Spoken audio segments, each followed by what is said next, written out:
Hi, welcome to the Wrap Up Live. My name is Sahal Abdi. I'm your host. I'm here with my co-host Oren Weisfeld.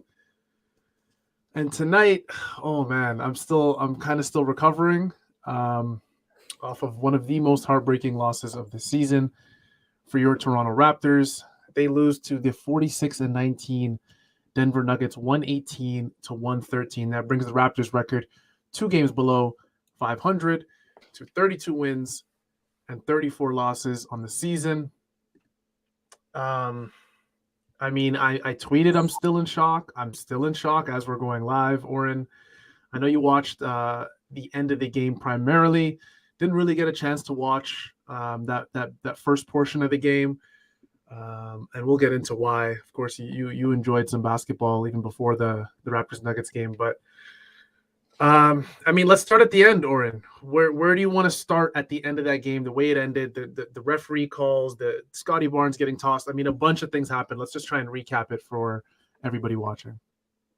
Yeah, I thought the end of the game was fascinating. Yeah, full transparency. I only got to watch like the fourth quarter, so I only really want to talk about the end of the game. But I actually thought there was a lot to talk about on both ends of the ball for the Raptors.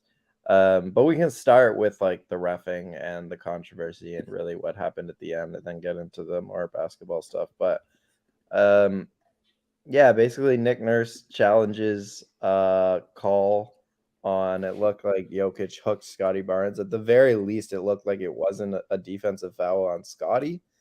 Instead, the foul was stayed and they got free throws.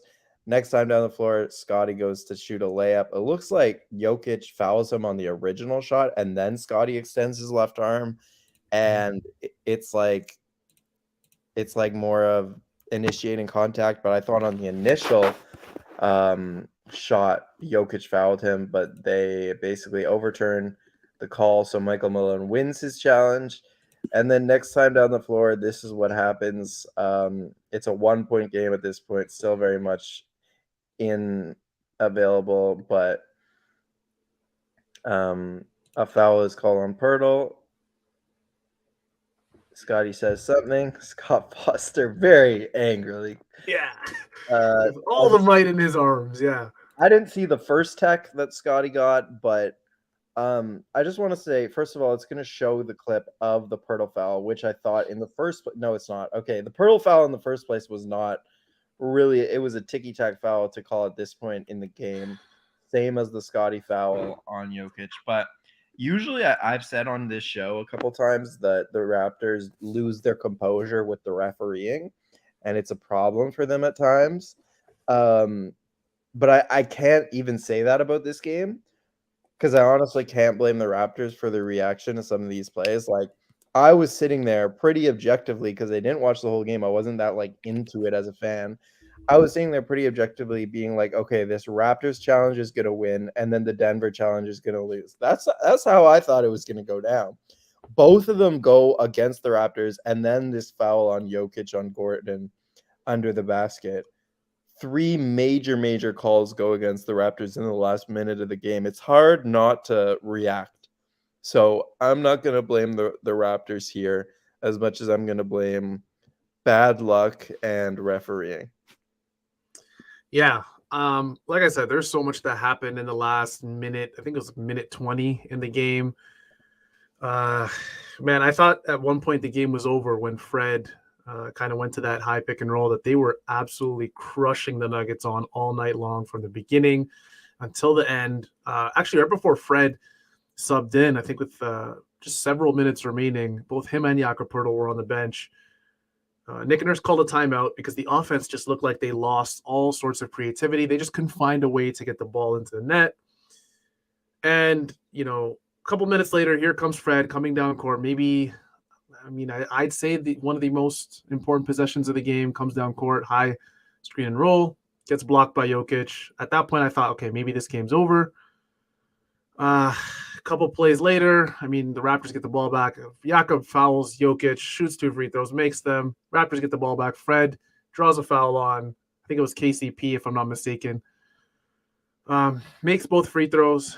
And that's when just all hell absolutely broke loose for the Raptors. And yeah, like you said, I just felt like no call kind of went their way. And one thing myself and Oren do in these post game shows, we try our best, even in those what we would consider poorly officiated games. We try our best to really kind of focus and dissect the actual game, the players, the coaching, rather than just focusing on the referees, which is, I think, what a lot of people kind of tend to do, right? Especially if there's a what they believe is a horrible call late in the game, but or and this is different. I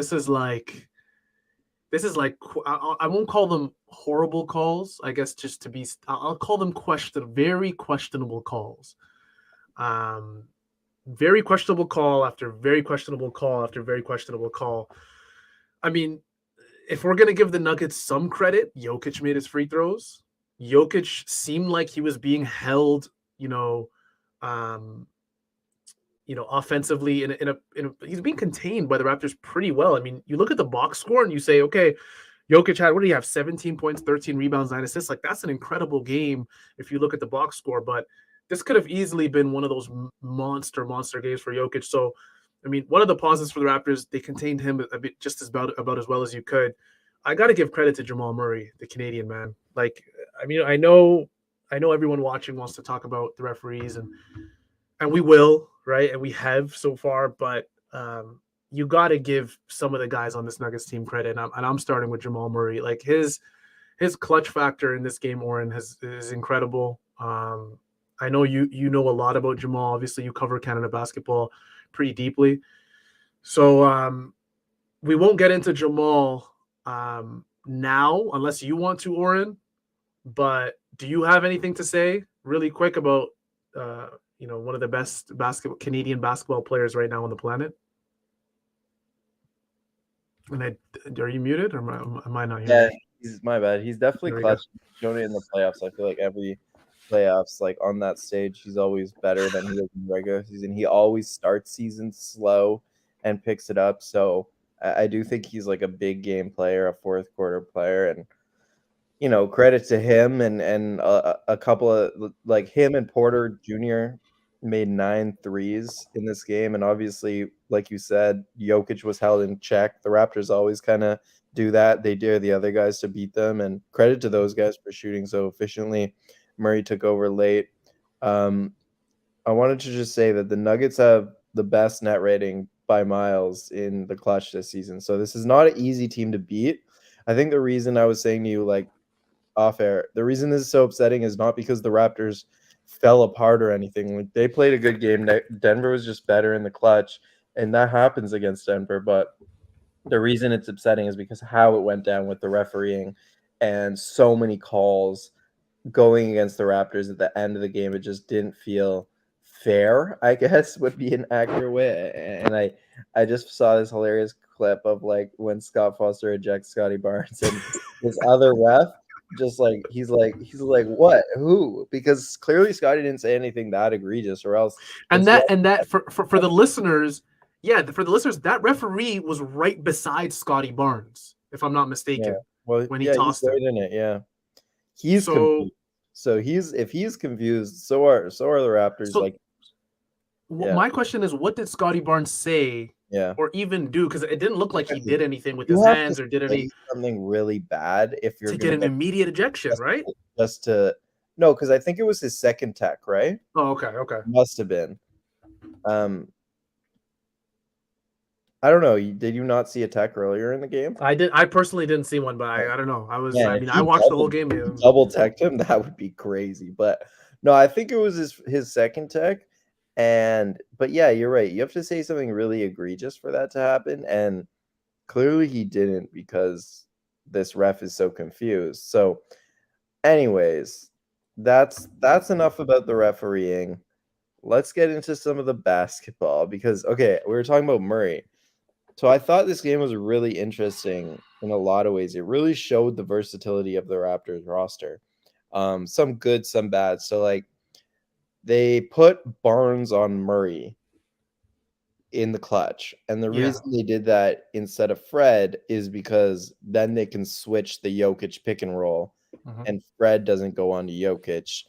OG then goes on to Murray, and Scotty goes on to Jokic.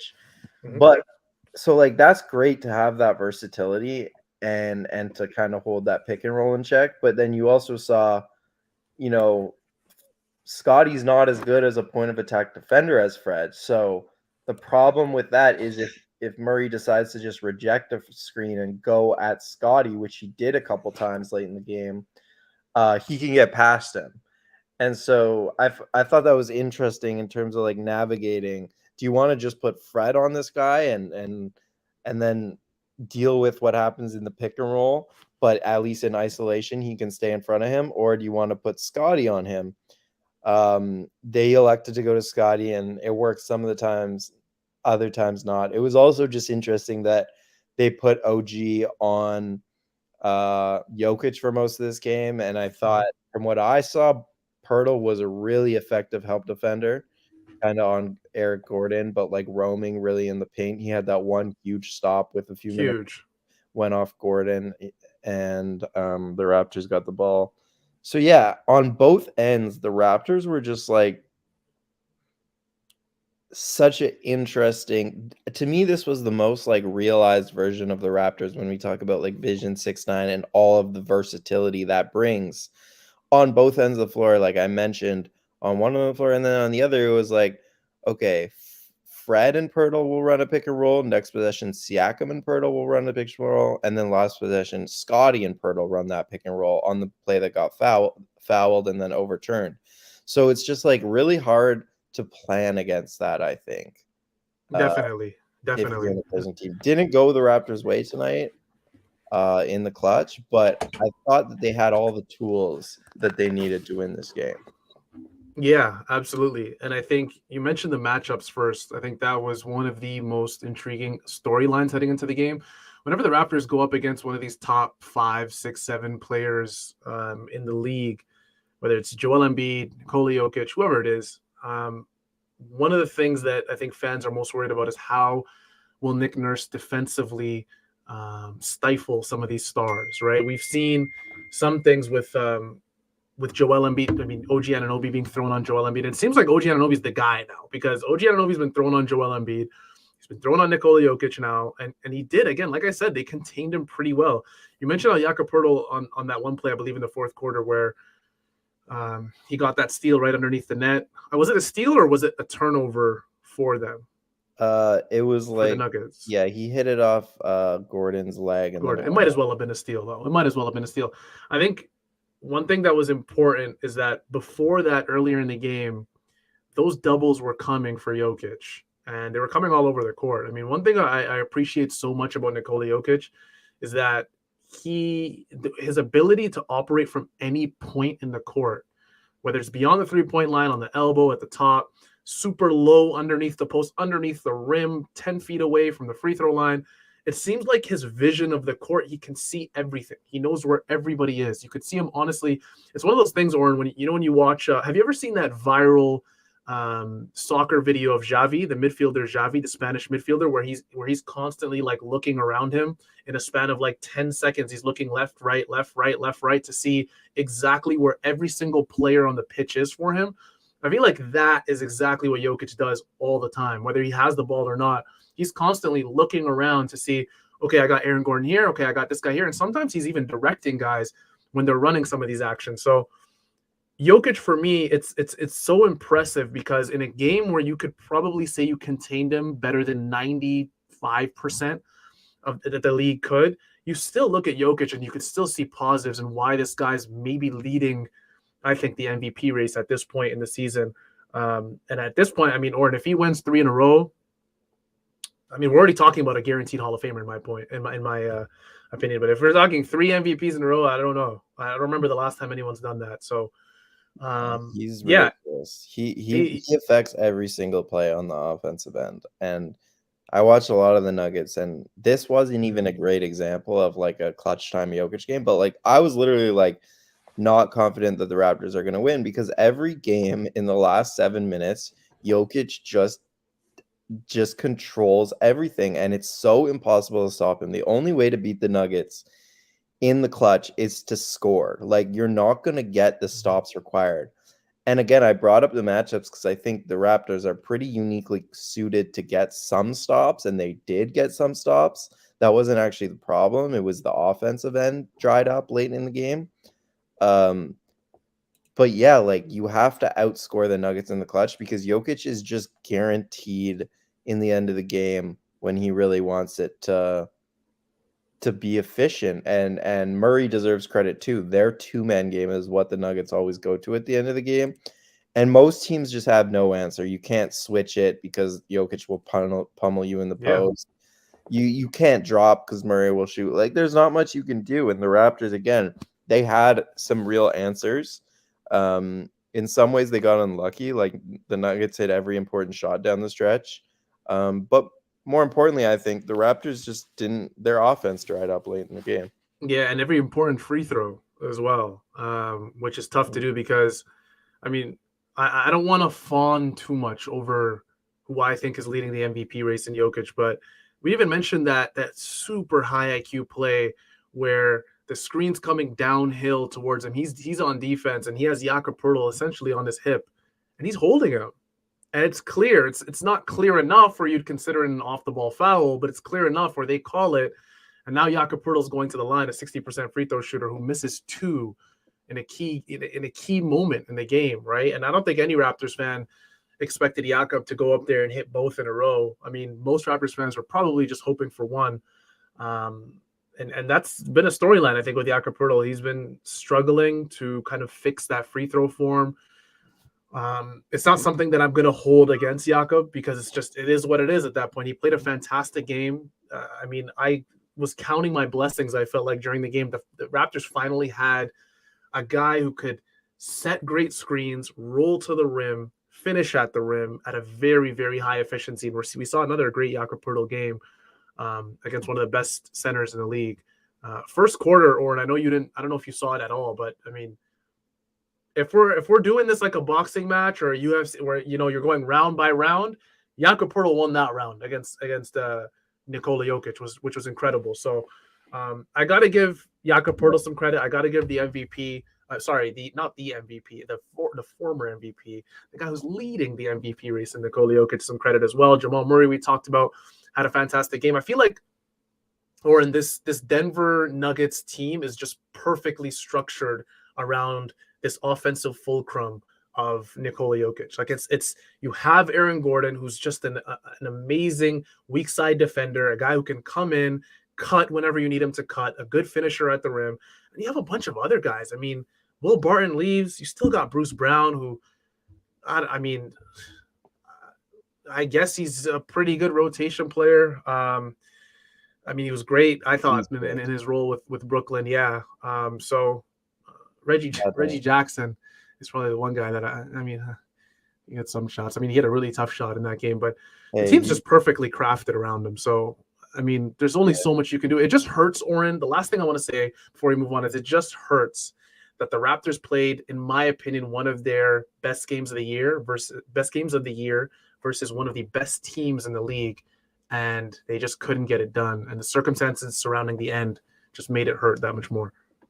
Yeah, for sure. It would have been a big win. Like, this is your toughest opponent. You got two LA teams coming up. Those teams, I know it sounds LA, wow, they're pretty bad, both of those teams. So this would have been a huge win to be able to get and walk into LA and maybe even get 2 or 3.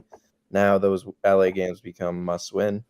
But yeah, like, Denver's been my pick to come out of the West. They just feel a bit inevitable. Like I say, in the clutch, if it's a close game, I just kind of believe that Jokic is going to create the best shots for his team, and he has enough shooting around him where they just feel inevitable at the end of the game. But I want to ask you this because Jimmy Pope says that contested mid that Spicy took was bad. Got to be smarter with his shots. Not sure why they went away from what was working. And that was my takeaway too. Again, I didn't watch the first half of this game, but from everything my dad was telling me when I came home, it was like he was saying basically Pascal had a rough night, and everything I watched in the second half was okay. The Fred Poeltl 2-man game is working every single time.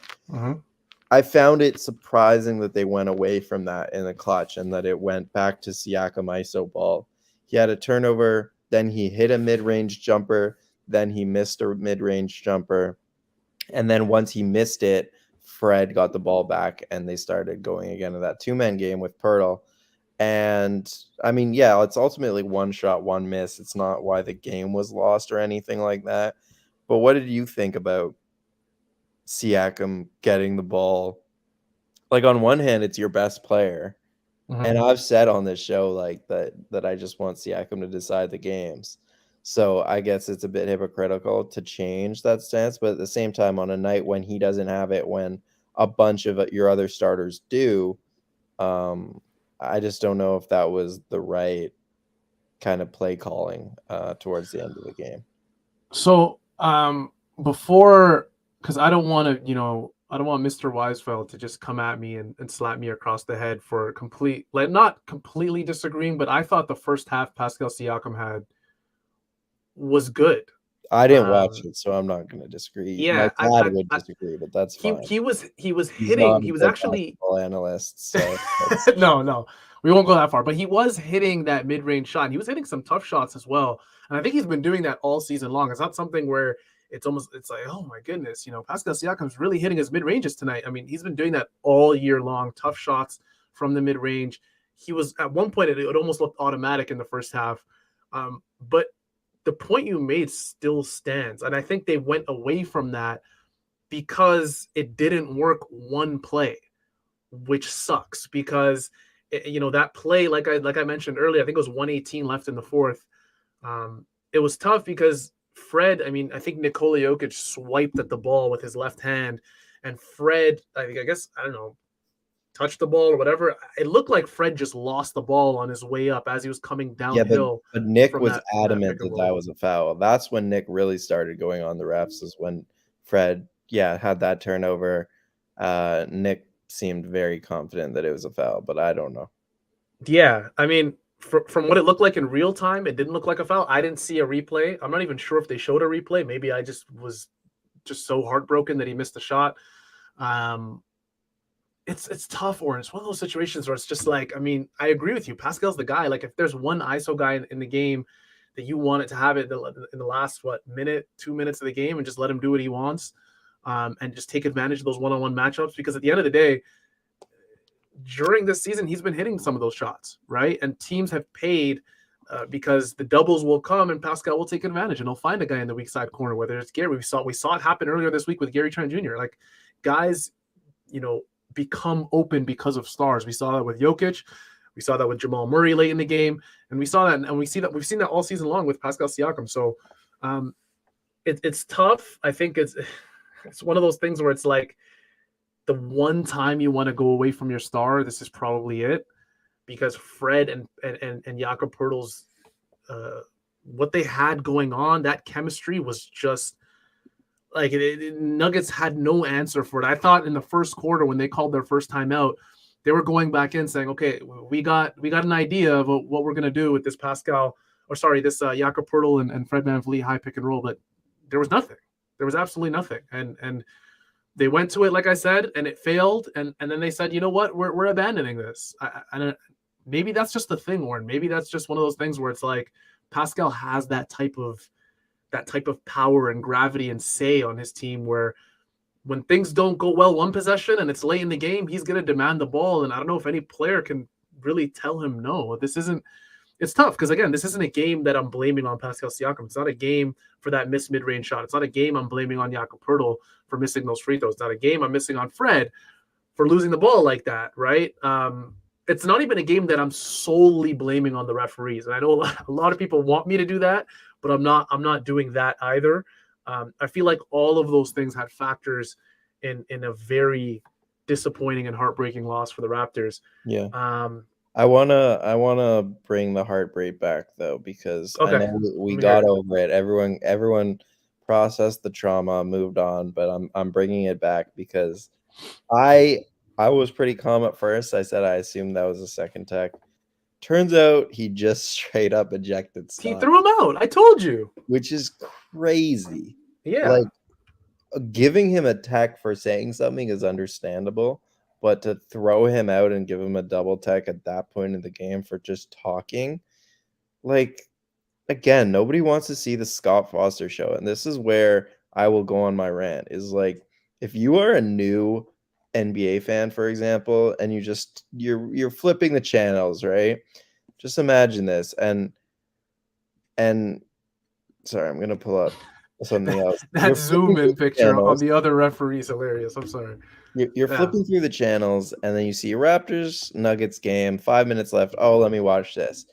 And you're watching, and in the last like minute of the game, there are 2 challenges and an ejection, and all of this stops the game. The challenges, none of them were clear. None of them were given a reason why it was turned this way or the other.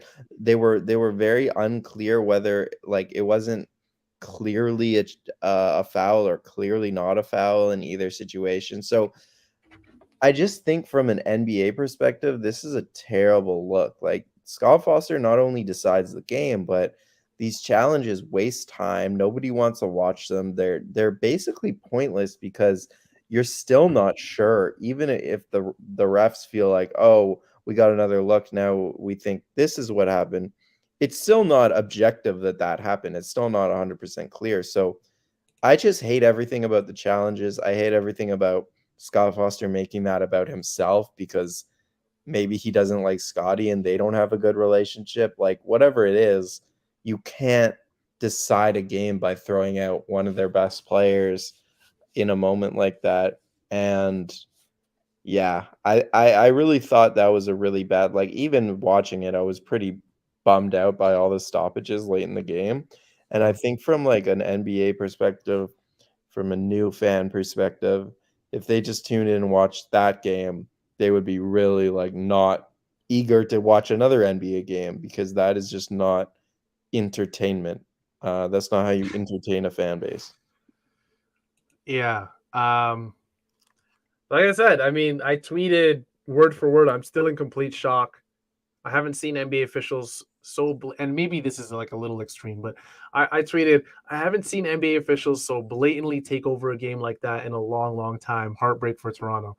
Um, I mean, it's tough. It just is what it is. It's one of those things where, I mean, you look at the end of the game and you say Toronto doesn't shoot 50% as a team very often, and they did it in this game, and they still came away with a loss. Funny enough, the Raptors and the Nuggets both attempted 86 field goals and both made exactly 43.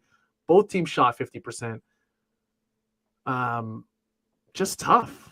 Very tough. I mean, 1 assist apart from both teams, just a very identical game. Rebounds are the exact same as well. There's not much that separated these two teams, and I know a lot of fans are going to look back at this and say, "This is the best team in the West, the Denver Nuggets. They deserve that, right? Like they've done. I mean, they've played. Where's my math? 46-19, 65 games so far. They've won 46 of them. Like this is a very good basketball team, and when you can come into Denver high altitude, right? You have some good momentum. The Raptors, I think, came into this game winning 6 of 7, if I'm not mistaken. So you have some pretty good momentum of how you played the last 2 weeks. I mean, the week including the one prior to the All-Star break as well. But yeah, you walk into Denver high altitude, and it's the toughest team in the league, what looks like by record, and you play your butt off, and it ends like that. It's really, really unfortunate. It just is. I don't know what else to say. Here I have I this. don't know what else to say. That's a great tweet by Alex, like usual with Stephen LeBron. Yeah, give him a round of applause, baby. For all of our podcast listeners, Oren's showing a tweet from Stephen_LeBron, our friend Alex, and he tweeted Scott Foster when it's time to become the main character in the final minute of an NBA game, and the video. The video is, I believe, some sort of relief pitcher coming out to a standing ovation. Yeah, you don't New know York Edwin Mets. Diaz. He's the Mets closer. Every Oh, I have game no he comes clue. out to the horn. Some guy plays the sax. No idea. Anyways, that's enough of that. That was a tough Okay, game, but hey, the Raptors are playing better, man. they are. And if they take care of business against the teams that are worse than them, like the Clippers and the Lakers who are coming up, like the Clippers and the Lakers, right? Those are the next two games, or am I tripping? They No, got they got the Clippers Wednesday night in yeah, LA, and then yeah, they're staying in LA for Friday night, yeah, really late game versus the Lakers, 10:30 p.m. Eastern time. So, yeah. Those are and then super yeah, winnable. Like like LeBron's out obviously for the Lakers. The Clippers are an absolute mess of a team. The Raptors, if they just take care of business the rest of the season, they're gonna be fine. They're gonna be in a good spot, 6, 7, 8 seed.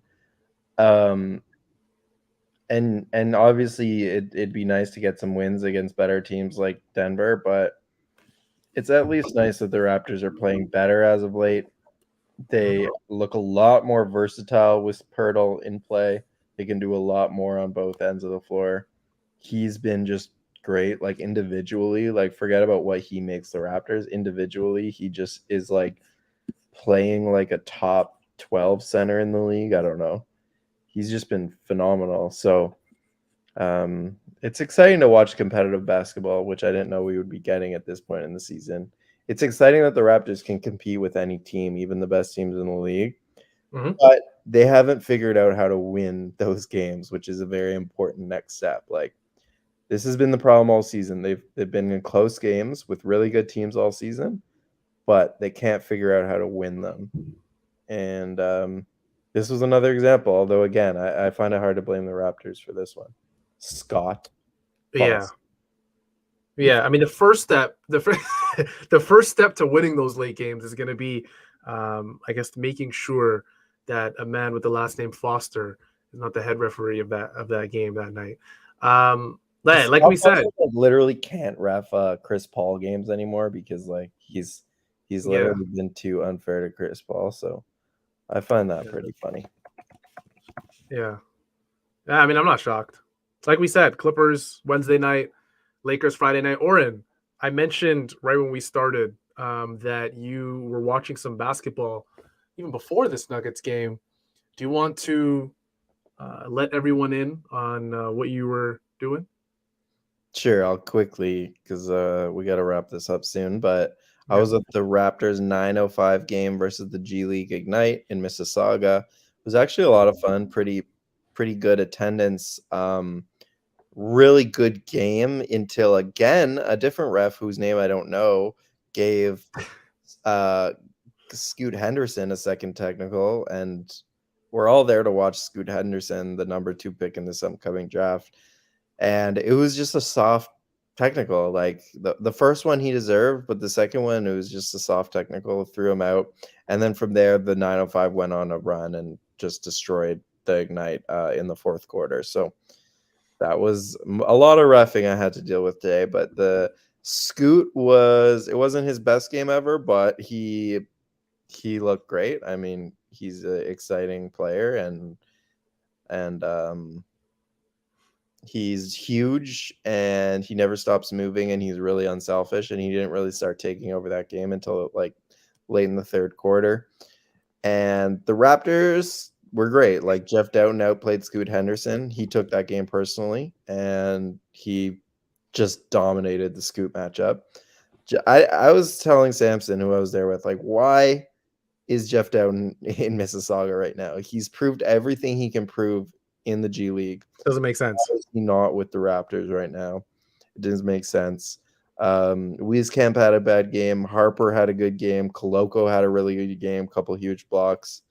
Delano Benton didn't play. And who else is a Raptor? I think that was pretty much it. So yeah, it was a fun night. I would recommend people go catch a 905 game because they have a good team and you can get good cheap tickets. How did was Leonard Miller playing?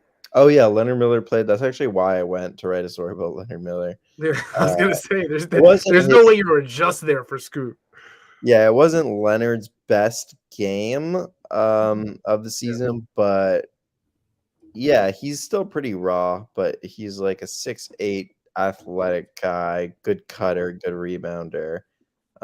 So he'll be an interesting prospect. He's a very Raptorsy guy. Like I don't think the Raptors will take him because they have so many Raptors guys already. But in terms of like good defender, motor, transition, rebounder, not a shooter, not great feel for the game at times. He fits a lot of Raptors boxes, but so yeah, that's the type of player he is, and he has a cool story too. So yeah, hopefully he'll get drafted. I think he will. He's had a really, really impressive G League season considering he just finished high school.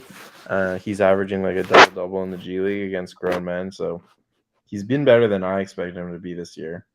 And yeah, that's the update. Yeah. Liban Osman. So look out for both Liban Osman.